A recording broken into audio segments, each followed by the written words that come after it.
I must share something difficult with you. My girlfriend, who is 20 years younger than me, is expecting a child. I have a preference for younger partners, so I have made the decision to get a divorce.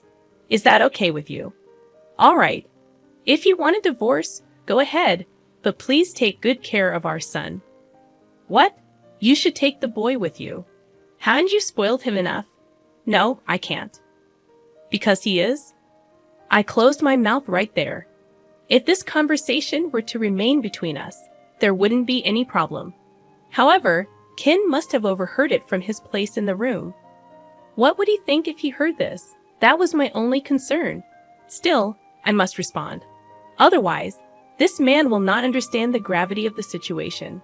Destroying our happiness and only thinking about his own, that's too selfish. I won't stand for it. Just as our happiness was taken away, I want to take his away too. Driven by such feelings, I decided to confront Ted with a shocking truth. My name is Mila Davis. I am 41 years old, living with my husband Ted and our high school junior son Ken. I married Ted 13 years ago when I was 28. Back then, I was an insurance saleswoman visiting various companies to sell insurance. That's when I met Ted, who was working at a local import-export business, having recently divorced his wife. My wife cheated on me and left me. Now I'm living with my 5-year-old son, just the two of us, and it's pretty lonely, he said, looking somewhat sorrowful. Every time I visited Ted's company for work, I started talking to him. Eventually, Ted asked me, "Would you like to go out together?" But we never went out, just the two of us, because Ted always brought his son Ken along. He can't stay at home alone, right? I'd really love for you to be my son's new mom, but I guess you wouldn't want to marry a man with a child, he said. Seeing him like that, I thought he truly cherishes his child. If he could care for a child like that, then surely he'd care for his family. So, I decided to marry Ted. But that was all a performance to marry me. In fact, as soon as we got married, Ted changed. I quit my job and became a housewife. Housework and childcare became my job, which wasn't a problem, but Ted started neglecting Ken. Before our marriage, he even brought Ken along on our dates. But after our marriage, he didn't even look at Ken, not just on weekdays, but even on weekends. Ted never talked to Ken, never took him out, never played with him, nothing. Even after Ken started elementary school, Ted's attitude didn't change. I went to all the school events alone, and he totally ignored all events that parents should join and enjoy together. You could at least attend some of the school events with Ken, I told him once. Ted made a grimace, signed annoyance, and said sorry. But I'm just tired from work. What? Oh, be quiet. Taking care of our son is your job as his mother, right? Just do it properly, he shouted, ending the conversation. What happened to the man I knew before we got married? I felt a twinge of regret. Then, one day, Ken had just come home from elementary school and was helping me prepare dinner when a message from Ted arrived on my phone. Wait, what? He's bringing his subordinates home from now on. Apparently, he was going to bring several colleagues home. Ted had just been promoted to team leader, so he probably wanted to deepen his relationship with his new subordinates. What should I do? We don't have any food stored. They would surely end up drinking at our home. And if that's the case, we'll need some snacks. It's not even an hour's drive from the office to our home. After some thought, I decided to go to the nearby supermarket to buy some ingredients. When I arrived home, I immediately started cooking in a rush. I'll help too, offered Ken. Oh, thank you. Then, could you please get the dishes ready? We worked hard, but there were limits to what we could prepare. Ted arrived home when only about half of the preparations were done. I'm home. Hey, I brought my colleagues, Ted shouted at the entrance. I greeted them briefly and led them to the room, serving beer and snacks. As I contemplated the next dish, Ted came into the kitchen and asked, "Hey, what's happening with the food? I told you in advance. I'm cooking right now. There are snacks, so it should be okay for now. What have you been doing? If you could notify me a bit earlier, stop complaining. You should have this ready. Do you want me to be embarrassed?" I was shouted at and left speechless. There were countless things I wanted to rebut, but the sound in the kitchen could be heard in the living room. The guests must have felt uncomfortable too. Thinking so, I couldn't say anything in response. In the end, I silently endured our guests. But once they had left, I had a big fight with Ted. I was angry at Ted for shouting at me just because of his own convenience. Ted puckered his lips and said in a childish manner, "Okay, fine. I'll have a party and some venues from now on. Happy now." After that, Ted started hanging out more. His spending got wilder, and he would head out early on his days off.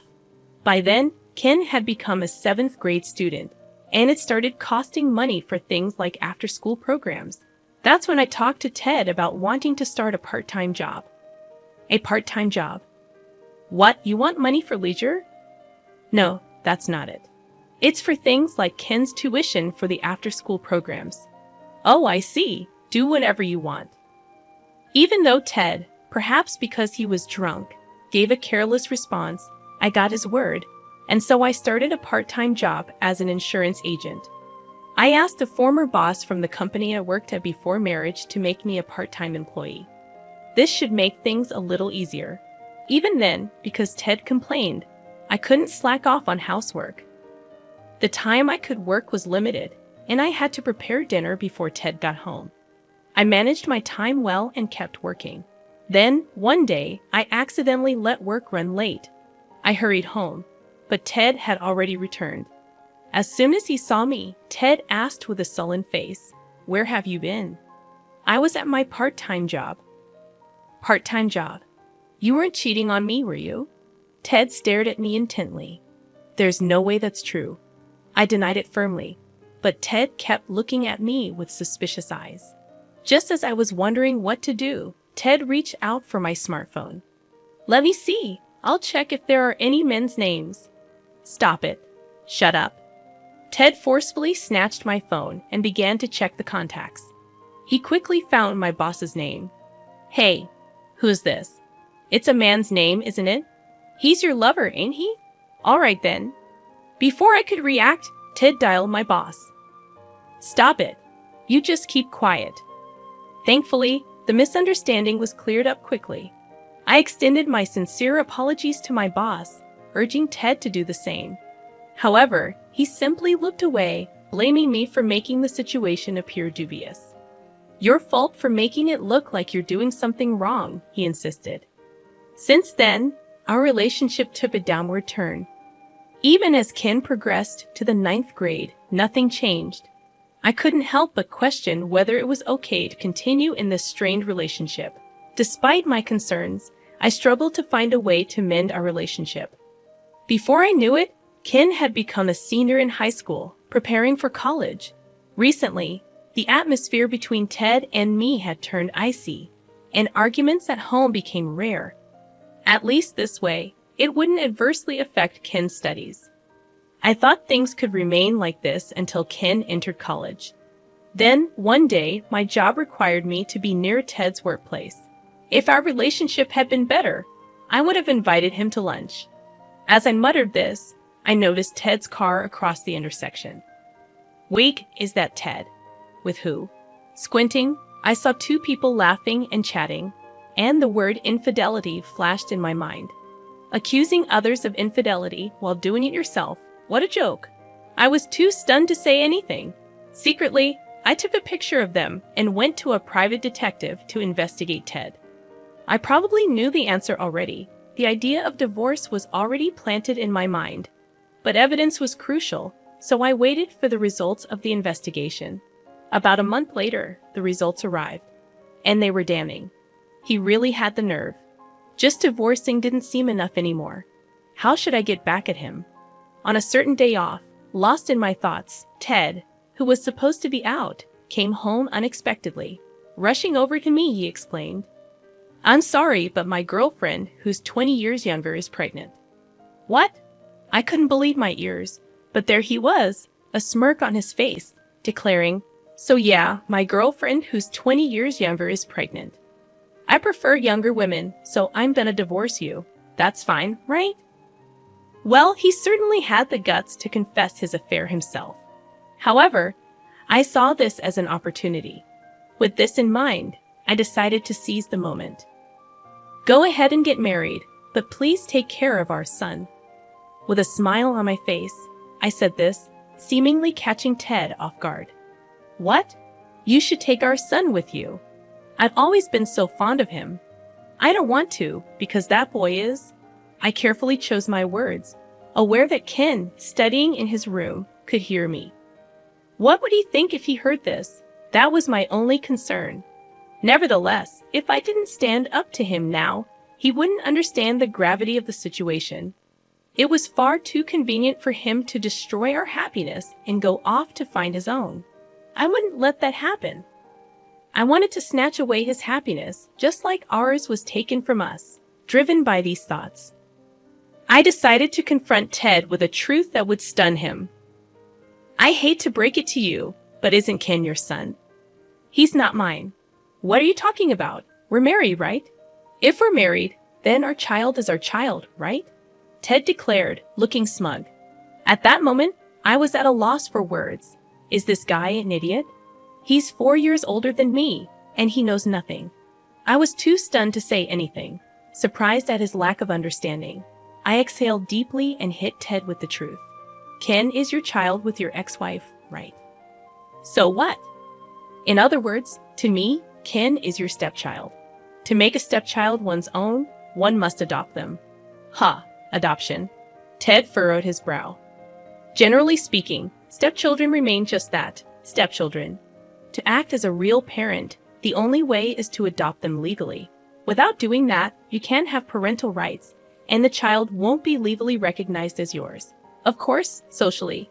They may be seen as your children, but there's no legal binding. A step-parent has no legal obligations, and a stepchild has no rights to the parent's inheritance. I explained to Ted, I didn't adopt Ken when I married you. That's why I can't take Ken with me. Hold on, so does that mean I have to take care of Ken? That seems to be the case. Although I wouldn't say you'd be charged with parental negligence just for leaving him alone. Ken is a high school student, an age where parents are obligated to raise their children. In other words, it can be said that Ted can't just abandon him. While looking stunned, Ted pleaded with me, come on, that can't be right. What can't? I have a baby on the way, and I plan to live with my newborn and my soon-to-be wife, just the three of us. That was the condition for marrying Key. Oh, so the woman he cheated with is named Kay. So, that has nothing to do with me. It's got everything to do with you. This could all be resolved if you just take Ken. But I've told you I can't, right? Just find a way. Please don't ruin my happiness, he begged. Don't ruin his happiness. I was shocked at his audacity. After shattering our happiness, he doesn't get to demand his own happiness. With clenched teeth, I told Ted, no matter what you say, what can't be done can't be done. You should ask your girlfriend Kay. You're truly heartless. Fine, you'll regret this. Ted slammed the table and stood up. As he picked up his cell phone, he walked out of the room, making a call in the hallway. Yeah, that's right, so. I could hear his voice. Eventually, Ted came back and said to me, just wait. I'm bringing Kay over. What? You're bringing her here? Of course, because you're refusing to budge. I have no other choice. For some reason, Ted shouted angrily, seeming to believe he wasn't in the wrong. Well, we still have to discuss the division of property. And this might make things easier. With that thought, I quietly watched Ted leave. About an hour had passed since Ted left the house.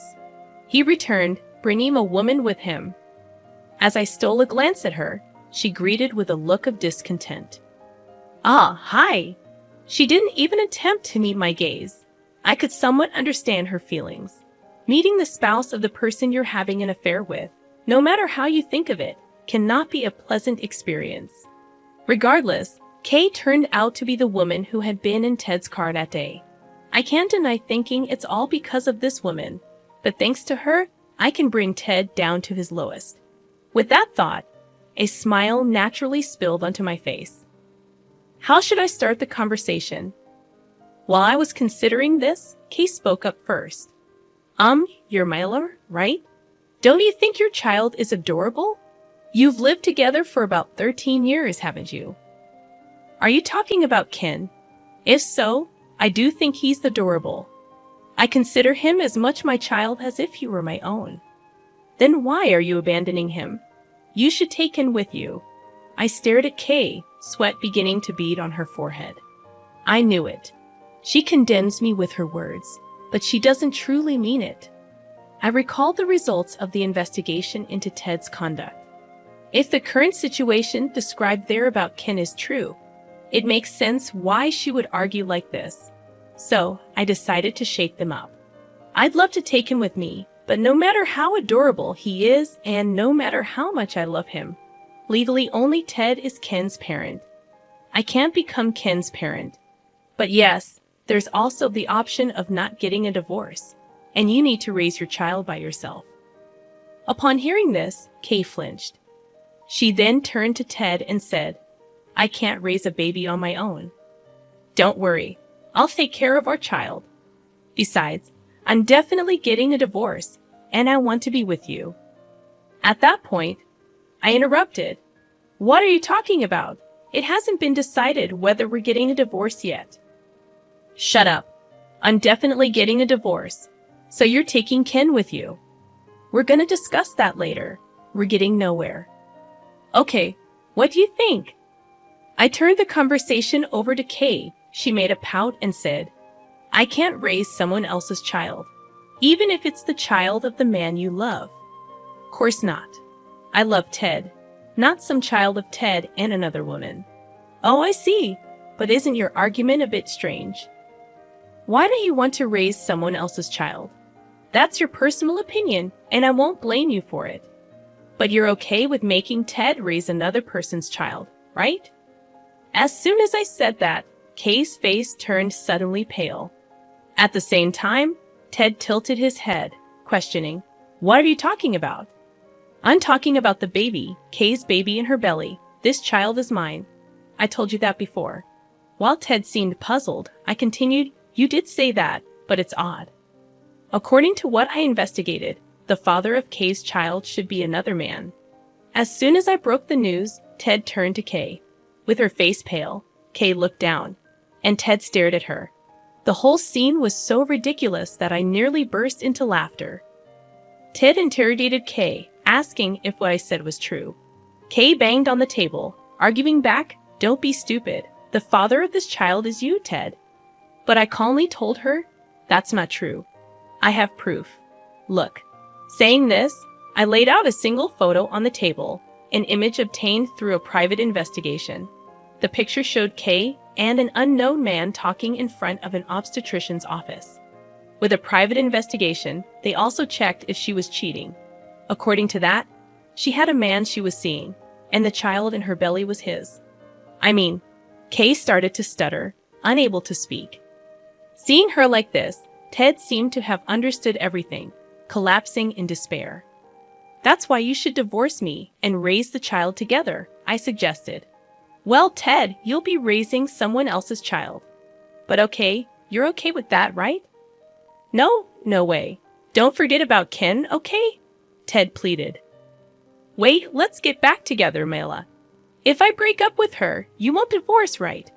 What? You're saying whatever suits you. Sorry, but I was also planning to divorce, so this comes at the right time. And I'll claim a hefty division of property. Saying so, I slammed the evidence of their cheating on the table, photos of the two of them cheating, including Kay and the unknown man. Ted picked up one of the photos and shouted at Kay, This lying woman. It's all ruined because of you. That's my line. You should have thought I would prefer a younger man, Kay retorted. Suddenly, Ted and Kay started fighting amongst themselves. Fed up, I said, Take your fight somewhere else, and kicked them out of the house. After that, I went to Ken's room, gently knocking on the door. Ken peeked out. I'm sorry. You heard the conversation, didn't you? Well, yeah. But that was all on my dad. It's not like it's your fault or anything. But I'm totally fine, really. I'll be a college student next year, and I'll make my dad pay for the move and then do whatever I want. Ken flashed a slight smile, seeming more mature than I had thought. I was relieved to see my son's growth. However, his father, Ted, has not matured at all. No matter how many times I tried to contact him, he stopped answering my calls. Even after a few days had passed, the situation remained unchanged. The divorce negotiations wouldn't proceed like this, and he doesn't seem to be coming home either. Troubled, I decided to go to Ted's company, but showing up suddenly might just be a nuisance. So I contacted Ted's boss, Mr. Wilson, before heading to his company. When I arrived at the company, Mr. Wilson promptly attended to me and summoned Ted to his office. At the same time, he also called for Kay. With the two of them in front of me, I addressed Ted. "You know why I'm here, right?" "What's it?" "Because you won't cooperate with the divorce discussions. How much longer do you intend to avoid addressing this?" I asserted with conviction, but Ted simply shrugged in response. On the contrary, Kay remained silent since her arrival. "You seem anxious that your boyfriend will discover your affair with Ted, don't you, Kay?" I remarked, smirking. She appeared disheartened, as it seemed her true love also worked in the same company. It was only a matter of time before Kay's infidelity was laid bare. Ted resisted cooperation with the divorce discussions until the very end. However, after a stern reprimand from Mr. Wilson, he reluctantly agreed to participate. "Well, I'll be heading home now," I announced, and Ted expressed his dissatisfaction. "Showing up at my workplace? Are you kidding me? If this tarnishes my reputation, what will you do? You're the one at fault, not me. Besides, an affair won't get you fired. In fact, you can't be fired for having an affair." Ted argued, but I was indifferent. "It's not my concern. I came to discuss the divorce.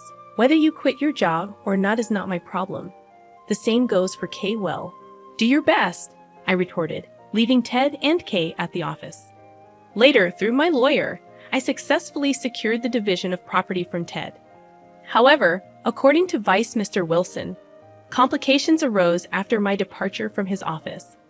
The news of their affairs spread rapidly throughout the company, leading to a chain of events. Kay's boyfriend learned about the affair, and they had a significant argument, resulting in an immediate breakup. Enraged by the breakup, Kay demanded compensation from Ted for mental abuse. Naturally, Ted contested her claims, leading to a messy court battle. With the affair becoming public knowledge and court proceedings underway, both Ted and Kay had to leave the company.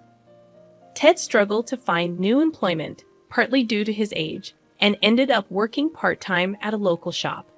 Kay, pregnant and seeking refuge, retreated to her parents' house. Their lives became entangled in the complexities of the court case, and their reputations suffered. On the flip side, my life was on an upward trajectory. My boss suggested my return as a full-time employee, and I am now diligently working in that capacity. My relationship with Ken, who is focused on college preparations, is thriving. He even introduced me to his girlfriend, expressing his respect for me as a parent despite Ted being his father. Although I am no longer officially his mother, he appreciates my support during this crucial time.